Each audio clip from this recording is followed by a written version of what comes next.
Fala galera, meu nome é Danilo Leite, para quem não me conhece, e vamos embora para mais uma aula do projeto Dupla Ligação. Hoje continuaremos a última aula, que foi a parte de estequiometria, tá? A professora Clara explicou toda a parte conceitual, a lei de Proust, a lei das proporções definidas, Lavoisier, enfim. E hoje eu vou ensinar para vocês a mergulhar nos cálculos, a como resolver as questões, as melhores dicas e as melhores formas de resolver as questões e também dos casos especiais dos problemas de estequiometria. Beleza? Vamos embora. Então, primeiro começo com a sequência prática de resolução dos exercícios, tá? Então, esse é uma sequência lógica assim que eu acho bem bacana para ficar mais claro e mais fácil visualizar tanto o que a questão pede, tá? E traçar uma sequência lógica, quanto você ter uma clareza maior nas informações. Então, vamos embora. Então, você viu lá o probleminha, a primeira coisa a fazer é escreva a equação da reação química.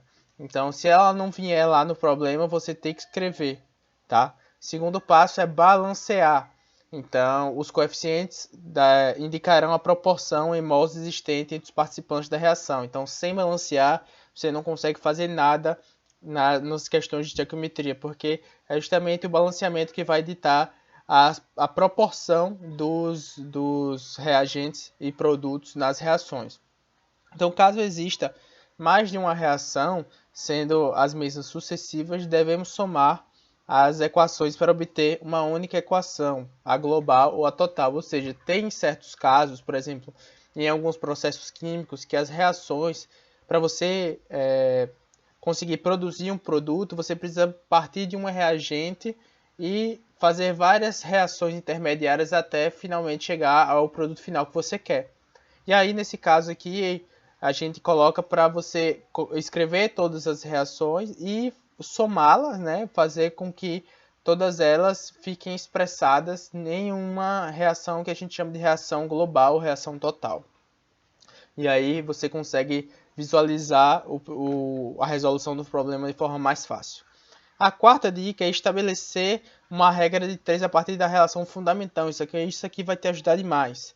Então, em química é muito comum se pedir número de mol, se pedir número de moléculas ou átomos, que é aqui que ele bota aqui no número de Avogadro, o número de espécies, a massa, o volume, enfim, a massa molar, pode pedir várias coisas. E você estabelecer esse tipo de relação, ou seja, 1 mol equivale a 6,002 vezes 10 a 23 espécies. Espécies aqui ele coloca porque podem ser átomos, moléculas, enfim.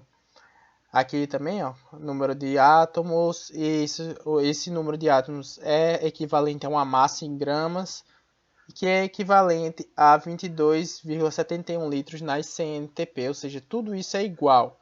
Você só muda aqui vamos falar assim, a medida, a unidade. Aqui 1 mol equivale a isso, aqui equivale a isso, que equivale a essa massa em gramas, que ocupa esse volume nas CNTP. Beleza? Outra dica é a montagem do problema fica facilitada ao estabelecermos uma convenção, ou seja, primeiro a gente escreve a proporção estequiométrica, tá? A relação fundamental entre os reagentes e produtos da reação. Com isso a gente consegue visualizar e fazer de forma que a gente consiga calcular de forma precisa e exata o que o problema pede. E na segunda linha colocar o dado e a pergunta do problema. A gente vai ver os casos no decorrer da aula. Caso o problema forneça pelo menos 2 dados referentes aos reagentes, devemos determinar qual deles está em excesso. Então, esse é um indício muito forte se no problema ele colocar tanto a massa de um reagente quanto do outro, é muito comum que um deles esteja em excesso. Tá? E aí é necessário a gente determinar qual deles está em excesso e para poder facilitar, na verdade, facilitar não, para poder fazer o nosso cálculo de forma analítica e de forma correta. Então, um reagente que não está em excesso é denominado reagente fator limitante, também a gente chama de reagente limitante. E é o dado fornecido para ele que será utilizado para a montagem da regra de 3. Ou seja, a gente não pode usar uma massa que está em excesso, porque se ela está em excesso, ela não está obedecendo aquela proporcionalidade da lei das proporcionalidades e dos coeficientes estequiométricos. Ela vai estar acima disso. Tá? Essa é uma estratégia usada em muitos casos, tanto na indústria, para forçar, né, o equilíbrio da reação na direção dos produtos. Isso eu sei que a gente não viu ainda, mas vai ver. Só uma explicaçãozinha rápida, ou seja, eu coloco muito um dos reagentes para que o outro seja totalmente consumido, ou seja, eu favoreço a formação dos produtos. Tá? Então vamos para os casos especiais. Então, nós temos um dos casos especiais é quando o reagente está em excesso, justamente esse que eu acabei de falar. Vamos lá para essa questão da FUVEST. Considere a experiência. Há uma solução aquosa que contém 10 gramas, vou pegar até o bichinho aqui para riscar para a gente ir destacando. 10 gramas de hidróxido de sódio adicionam-se lentamente a 9,8 gramas de ácido sulfúrico puro e depois água, de modo a obter 1 litro de solução. Letra A. Representar com fórmulas químicas a reação que ocorreu na experiência. Calcular a massa de hidróxido de sódio que não reagiu com o ácido. Ou seja, aqui ele já está nos dizendo que o hidróxido de sódio está em excesso. Se não reagiu é porque está em excesso. Aqui ele dá a massa molar do ácido sulfúrico e do hidróxido de sódio. Isso aqui a gente vai utilizar. Então, passo número 1. Como eu falei lá, a gente primeiro escreve a reação química. Então, H2SO4, ácido sulfúrico, mais hidróxido de sódio, resultando no sulfato de sódio e água. Beleza? É uma reação de neutralização, ácido-base, formando sal mais água. Então, a segunda etapa é balancear a nossa equação. Então, a gente coloca os coeficientes estequiométricos de forma que os elementos eles estejam na mesma quantidade de um lado da reação e do outro.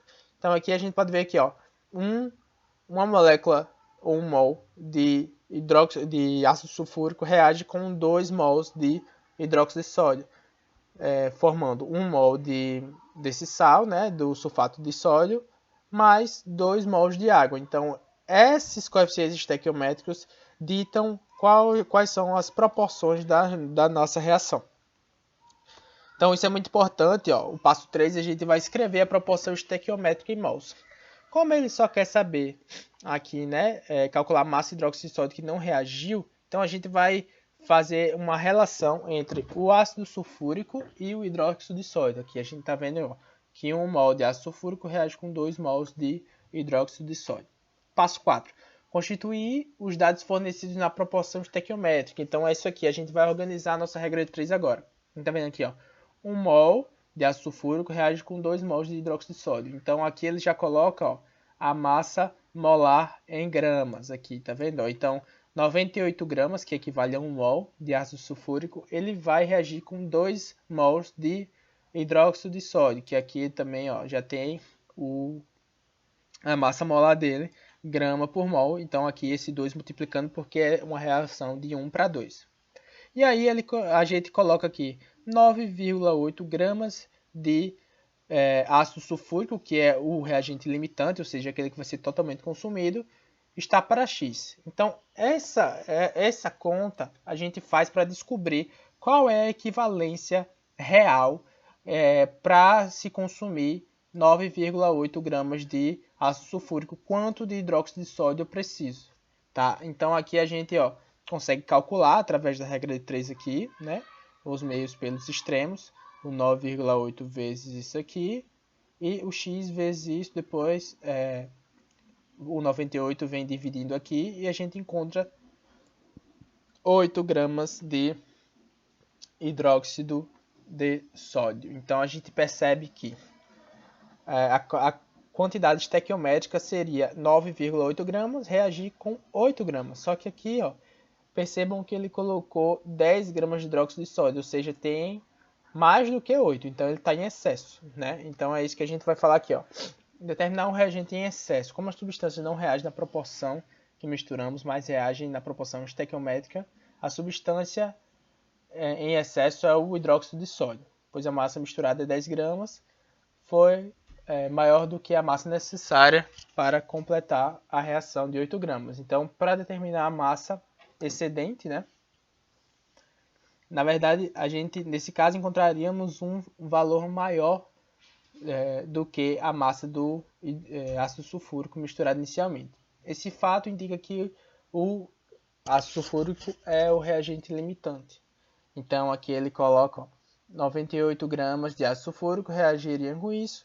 Então, 10 gramas de hidróxido de sódio teriam que reagir com 12,25 gramas de ácido sulfúrico para que a reação fosse completa no sentido de não ter nada em excesso, né? Mas a gente já viu que o que está em excesso é o hidróxido de sódio e a massa que a gente vai fazer agora é calcular a massa do hidróxido de sódio em excesso, ou seja, a massa do hidróxido de sódio em excesso vai ser a massa total, os 10 gramas, menos a massa que reagiu, que foram os 8. Então temos 2 gramas de hidróxido de sódio em excesso. Beleza? O segundo caso especial são de reações sucessivas.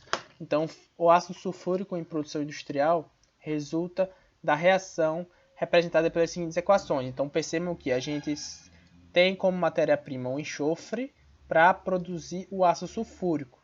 Mas essa reação não é direta, tá? Ela ocorre através de duas reações antes, né, até a formação do ácido sulfúrico. Então percebam que o enxofre mais o oxigênio formando o dióxido de enxofre, esse dióxido de enxofre mais oxigênio formam o trióxido de enxofre, que quando a gente reage com a água, ele transforma, né, ele produz o ácido sulfúrico. Tá? Então, calcular a massa de enxofre em quilogramas necessárias para produzir 1 tonelada de ácido sulfúrico. Então, ele quer aqui 1.000 quilos de ácido sulfúrico, né? 1 tonelada. Então, ele quer saber qual a massa inicial aqui que eu teria para fazer todas essas reações aqui dá 1.000 quilos. Né? Então, inicialmente, vamos escrever a equação global citada no problema. Para obtermos a equação global, devemos somar as equações das 3 etapas, cancelando as substâncias que aparecem repetidas no primeiro e no segundo membro e somando as substâncias que se encontram no mesmo membro. Neste caso, o cancelamento deve ser precedido da divisão da equação da segunda etapa por 2, ou seja, a gente vai cancelar aqui esse dióxido de enxofre com esse daqui, dessa seguinte forma.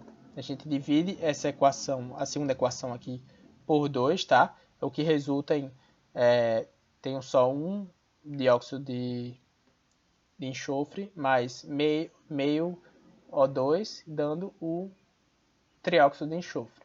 Então, dessa forma, a gente substitui essa equação aqui, tá? No lugar dessa. Então, a gente faz a soma aqui. Então, a gente percebe, a gente corta, porque tem um em cada lado da reação, que a gente tem aqui em produto, aqui em reagente. E esse daqui também, a gente cortou o dióxido de enxofre, agora o trióxido de enxofre. Então, a reação global, ela fica essa, enxofre mais 3 meios de O2, porque a gente somou aqui, 1 mais 1 meio dá 3 sobre 2. E mais água, dando o ácido sulfúrico que a gente quer. Então, agora o próximo passo é balancear a equação. No caso das equações sucessivas, devemos balancear as equações das etapas para garantir que a equação global já esteja balanceada. Tá? Então, o que a gente percebe é que todas essas reações aqui já estavam balanceadas, por isso que quando a gente fez esse procedimento, a gente já obteve uma equação totalmente balanceada. Tá? Então, a gente tem a proporcionalidade aqui dos coeficientes estequiométricos de 1 mol de enxofre reage com 3 sobre 2 mol de oxigênio mais 1 mol de água, resultando em 1 mol de ácido sulfúrico. Então, simbora. Terceira etapa, a gente vai escrever a proporção estequiométrica em mols. Então, o que é que ele quer saber? Ele deu que ele quer produzir 1.000 quilos, então a gente vai a partir e quanto de enxofre a gente precisaria para produzir 1.000 quilos. Então, a nossa relação vai ser entre o enxofre e o ácido sulfúrico. Então, a gente, pela equação global aqui, a gente está vendo que 1 mol de enxofre produz 1 mol de ácido sulfúrico. Então, Quarto passo, calcular as massas molares das espécies envolvidas. Então, a massa molar do enxofre é 32 gramas por mol, a massa molar do ácido sulfúrico é de 98 gramas por mol. A gente somou as massas dos elementos aqui, então massa de hidrogênio, massa de enxofre, massa de oxigênio, vezes o número que tem, né? Aqui tem 2, aqui tem 4, aqui tem 1. Então dá um valor de 98 gramas por mol. E aí a gente a gente substitui os dados fornecidos pela proporção estequiométrica. A gente vê 1 mol de enxofre produz 1 mol de ácido sulfúrico, então 32 gramas de enxofre, né, que é a massa molar dele, está para 98 gramas de ácido sulfúrico, que também é a massa molar dele. Tá? Só fez transformar aqui de mol para grama, de mol para grama. Então, quantos quilogramas de enxofre seriam necessários para produzir 10 a terceira quilogramas, ou seja, 1 tonelada de ácido sulfúrico? Então, fazendo aqui a nossa equaçãozinha, a gente chega num resultado de 326,5 kg de enxofre para produzir 1 tonelada de ácido sulfúrico. Beleza? Vamos lá para mais um caso envolvendo grau de pureza. Então, isso aqui também é muito comum, gente, na indústria. Na verdade, em todos os lugares, não é muito difícil a gente ter um reagente 100% puro, tá? Então, vamos nessa. A utilização sistemática da balança de laboratório, especialmente no estudo da variação de massa em reações químicas, é considerado um marco para o surgimento da química moderna. Um dos responsáveis por esse significativo momento da história da química foi Antoine Laurent Lavoisier, tá? Cujas contribuições são até hoje utilizadas para o estudo de reações químicas, como a que é representada pela equação a seguir. Então vamos lá. 2HCl mais carbonato de cálcio, dando cloreto de cálcio mais água mais CO2. Então, sabendo que a massa de hidrogênio é 1, ele dá aqui a massa molar dos elementos, né? De 1 mol dos elementos, e que o grau de pureza do carbonato de cálcio é igual a 75%, tá? Percebam aqui. Determinar a massa da amostra impura de carbonato de cálcio quando são consumidos 14,6 gramas de ácido clorídrico. Então vamos lá. Primeiro, escrever a reação, né, que já está aí, já foi dada no problema, né? Balancear. A equação também já está balanceada, pois o número de átomos de cada elemento químico e o número de cargas elétricas em cada membro da equação são os mesmos, ou seja, está tudo bonitinho já. Então vamos embora. Escrever a proporção estequiométrica em mols. Então o que é que a gente vai analisar? A gente vai analisar a relação entre o HCl, o ácido clorídrico, com o carbonato de cálcio. Então a gente vê que 2 mol de ácido clorídrico reage com 1 mol de carbonato de cálcio. Para calcular a massa molar do ácido clorídrico e do carbonato de cálcio. Então aqui a gente soma as massas, aqui ó, H com Cl e tal. A gente tem que a massa molar do HCl é 36,5 e a massa molar do carbonato de cálcio é 100 gramas por mol. Então substitui os dados fornecidos na proporção estequiométrica. Então a gente faz a relação. Então 2 vezes 36,5, que é a massa molar do HCl, e o 2 é o coeficiente estequiométrico que vem aqui ó, da proporcionalidade da equação, está para 100 gramas de carbonato de cálcio, que equivale a 1 mol. Tá? Então 2 para 1. Então 14,6 gramas daria quanto de carbonato de cálcio, né, para fazer essa reação. Então, fazendo aqui o meio pelos extremos, a gente tem 20 gramas de carbonato de cálcio seriam necessários para essa reação com 14,6 gramas de ácido clorídrico. No entanto, a gente tem que, isso se o carbonato de cálcio fosse 100%. Mas no problema ele fala que a pureza é 100%. Mas no problema ele fala que a pureza do reagente é de 75%. Então a gente precisa ter uma correção da massa nesse caso, né? Então, como a amostra do carbonato de cálcio apresenta uma pureza de 75%, o valor encontrado no passo anterior corresponde a 75% da massa da amostra. Então, isso aqui é apenas 75%. Então, se 20 gramas de carbonato de cálcio é 75% de carbonato de cálcio, né? Da amostra de carbonato de cálcio, né? Porque não é 100%. Então, qual é o valor de grama, né, do carbonato de cálcio para 100% da amostra? Então, fazendo aqui novamente o meio pelos extremos, nós chegamos a uma massa de 26,67 gramas de carbonato de cálcio. Justamente, percebam que tem uma correção, tá? De 20 passou para 26 gramas, porque não é 100%. Ou seja, desses 20 gramas, desculpa, desses 20 gramas aqui, né, seriam para um reagente 100% puro. No entanto, como é 75%, a gente tem que colocar essa massa aqui com 6 gramas a mais para poder atingir 20 gramas de carbonato de cálcio. E os outros 6,67% ser a impureza do reagente, os outros aqui 25%. Beleza? Então, outro caso especial é o rendimento inferior a 100%. Então, na vida real, não existe reação com 100% de rendimento, tá? Então, na prática, todos os casos são iguais a esse, porque nada é 100%.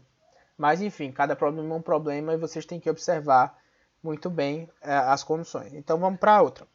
O ácido acetilsalicílico, o AS, né, é um dos medicamentos mais utilizados no mundo inteiro.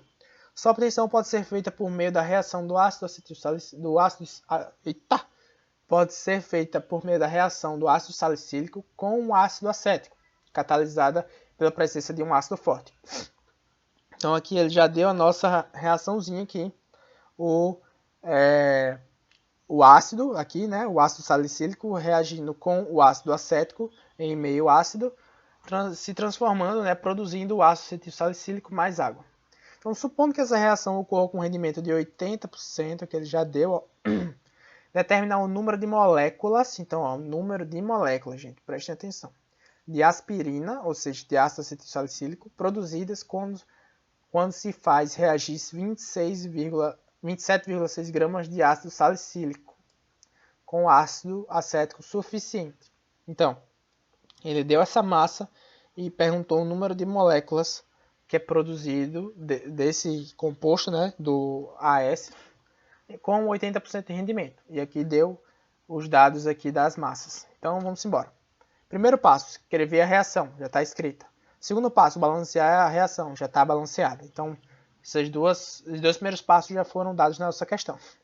Terceiro passo, escrever a proporcional estequiométrica. Então, a gente vê aqui que 1 mol do ácido salicílico produz 1 mol de ácido acetil salicílico. Então, vemos uma reação de 1 para 1.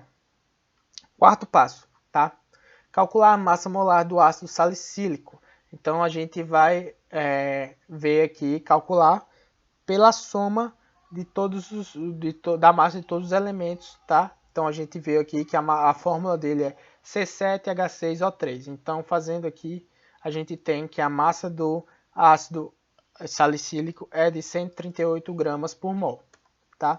Então, a gente vai agora substituir os dados fornecidos na proporção estequiométrica. Então, 1 mol de ácido salicílico reage com 1 mol de ácido acetil, 1 mol de ácido salicílico produz 1 mol de ácido acetil salicílico.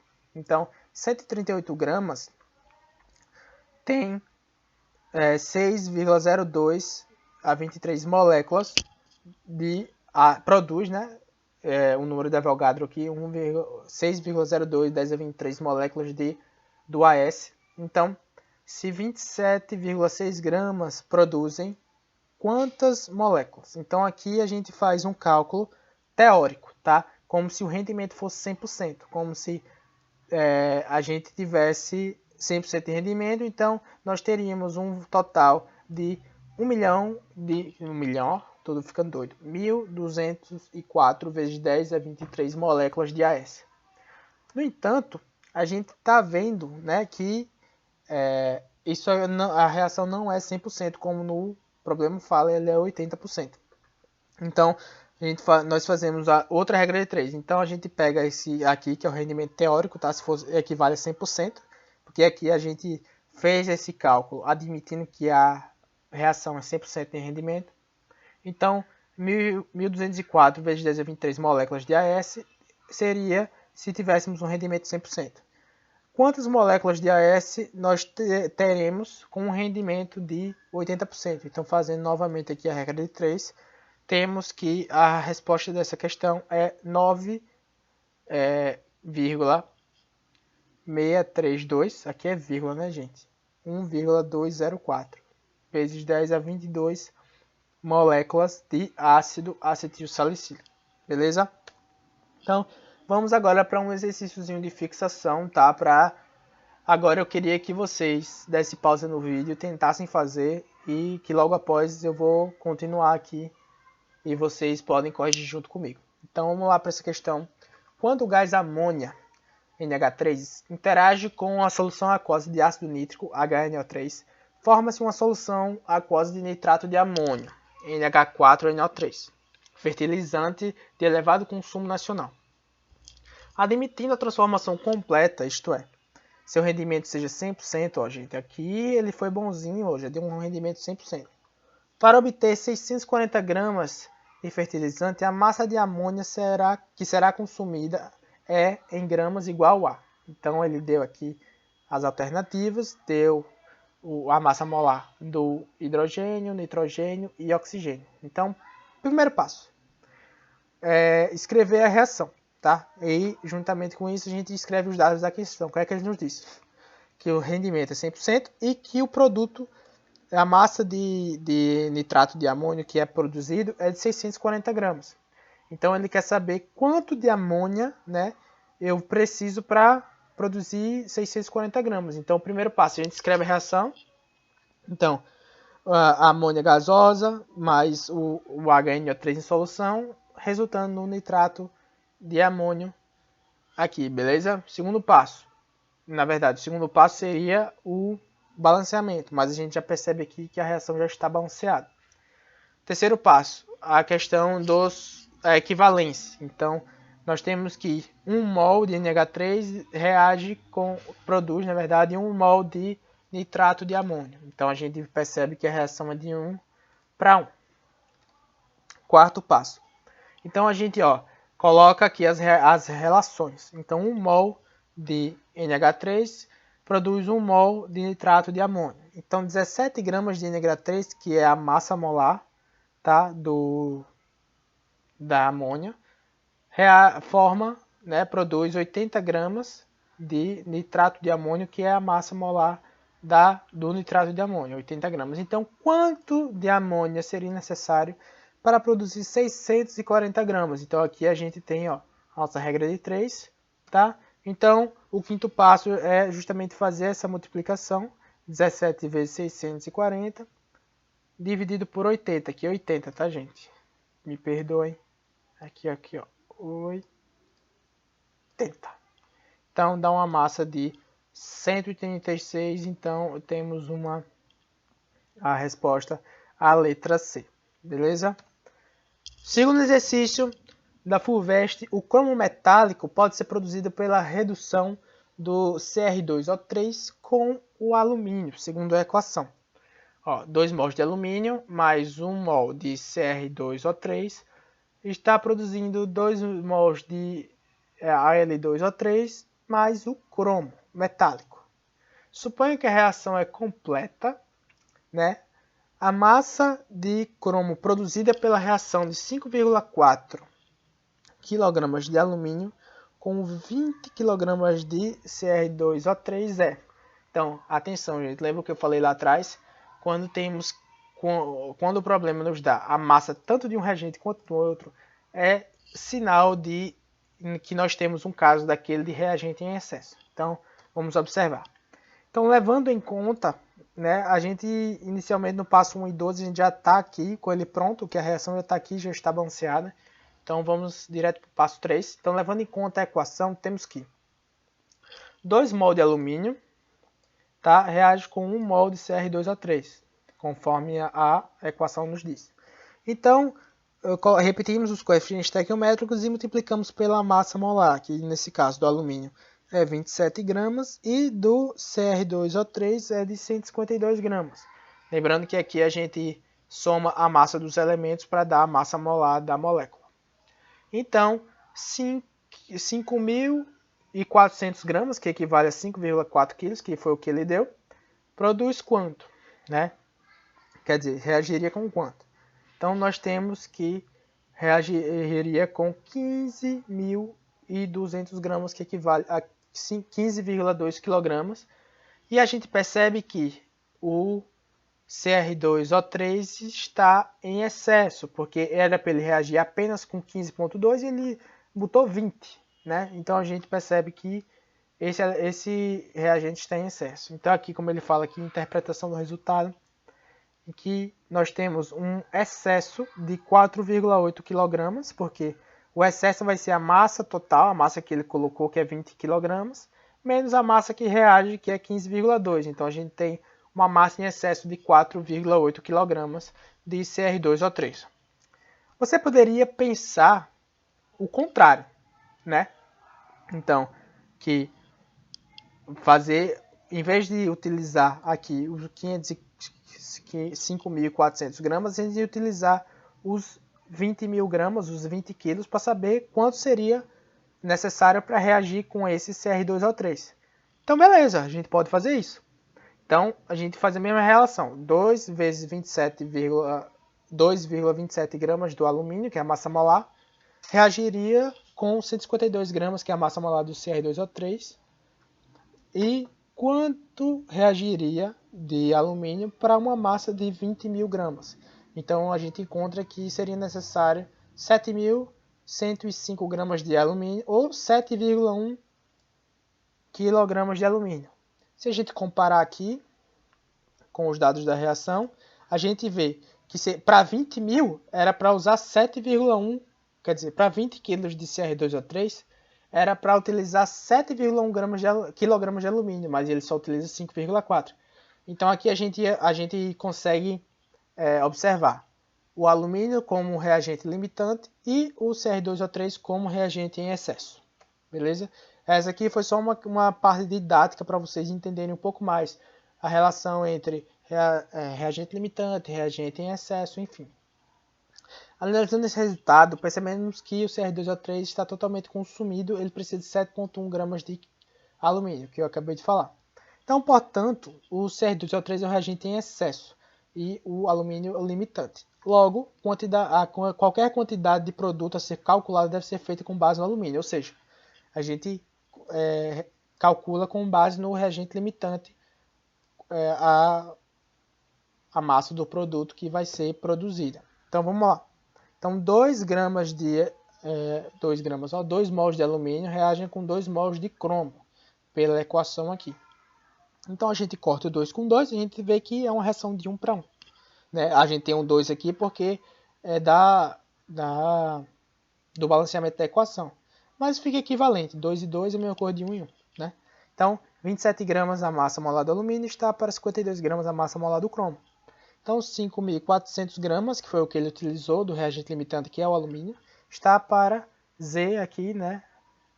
A quantidade em cromo metálico que vai ser produzida. Então, fazendo essa equação, a gente vê que temos uma produção de 10,4 kg de cromo, ou 10.400 gramas de cromo. Beleza? Então é isso, gente. Essa foi a nossa aula, a continuação de estequiometria. Espero que vocês gostem. Qualquer dúvida pode deixar no nosso direct do Instagram ou aqui na descrição do nosso vídeo. Lembrando que esse é o nosso Instagram, tá? Acompanha lá, porque nós estamos sempre colocando dicas, quiz, estamos colocando sempre posts da química no cotidiano, que é muito interessante, enfim, todo o conteúdo necessário para vocês, para ajudar vocês com o Enem, que logo se aproxima. Então vamos nessa, vamos estudar e até a próxima aula, gente.